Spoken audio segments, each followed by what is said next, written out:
దండోరా ఉద్యమంలో ఆనాటి నుంచి మరి ఎన్నో బలిదానాలు జరిగినాయి. ఎంతో మంది వేల మంది జైళ్ల పాలైనాం. ఇది ఒక్కరి వల్ల వచ్చిన పోరాటం కాదు, ఇది విజయం కాదు. 30 ఏళ్ల పోరాటము. ఎంతో మంది తల్లుల గర్భశోకాలు ఇక్కడ ముడిపడి ఉన్నది. తెలంగాణ ఉద్యమంలో 1200 మంది గర్భశోకాలు ముడిపడ్డట్టే ఎంఆర్పీఎస్ ఉద్యమంలో కూడా అమరులైన కుటుంబాలు ఎన్నో ఉన్నాయి.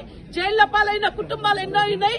జీవితాలను కోల్పోయిన కుటుంబాలు ఉన్నాయి. చదువుకు, విద్యకు, ఉపాధికి, అవకాశాలకు అన్నిటికీ దూరమైన కుటుంబాలు ఈ రోజు మాదిగ ఉపకులాల్లో రిజర్వేషన్లు స్వాతంత్ర భారతదేశంలో రిజర్వేషన్లు ఇంప్లిమెంటేషన్ అయిన కాంచి మేము ఇంకా అంటరాని వాళ్ళుగానే ఉన్నామని చెప్పి ఈ పోరాటంలో మేము స్త్రీలను కూడా సగభాగంగా భాగమై మా అరుంధతి ఆకాశంలో, మా బతుకులు అగాధంలో అని పురుషులతో పాటు సమానంగా మేము పోరాటంలో భాగమై పేరులో సమంగా పోరులో సగంగా పేరి మాదిగగా నేను ఎంఆర్పీఎస్ ఉద్యమంలో మొట్టమొదటి మహిళను.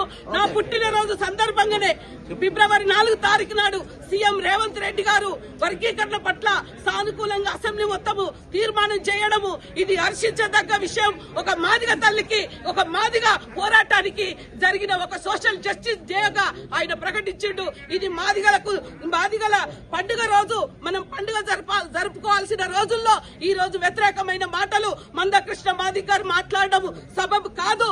ఈ రోజు దామన్న ఈ రోజు మాతోటి షమీ బక్తర్ రిపోర్ట్ మొత్తం ఆయన పేపర్ టు పేపర్ చదివి వినిపించాడు. ఎందుకు మనకు ఎట్లా రిజర్వేషన్ చేసిండ్రు, కేటగిరేషన్ ఎట్లా జరిగింది, దాని వెనుక ఆయన శ్రమ ఎట్లుంది.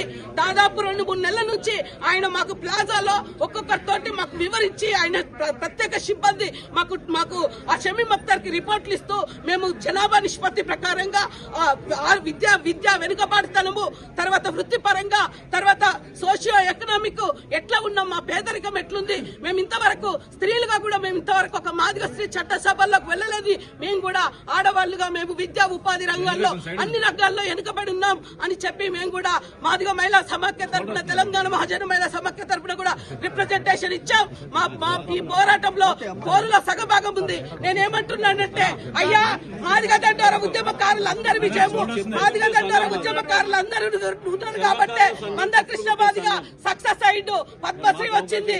ఈ రోజు మా రేవంత్ రెడ్డి గారు ఈ రోజు ఆయన తలుసుకున్నాడు కాబట్టి ఆయన కూడా ఎంఆర్పీఎస్ ఉద్యమంలో ఒక రెడ్డి కులస్తుడైన ఆయన ఒక కార్యకర్తగా నిలబడి వర్గీకరణ చేసిండు. మా దామన్న ఎంతో శ్రమ పడ్డాడు. ఆయన తెలియజేస్తూ జై మాదిగ.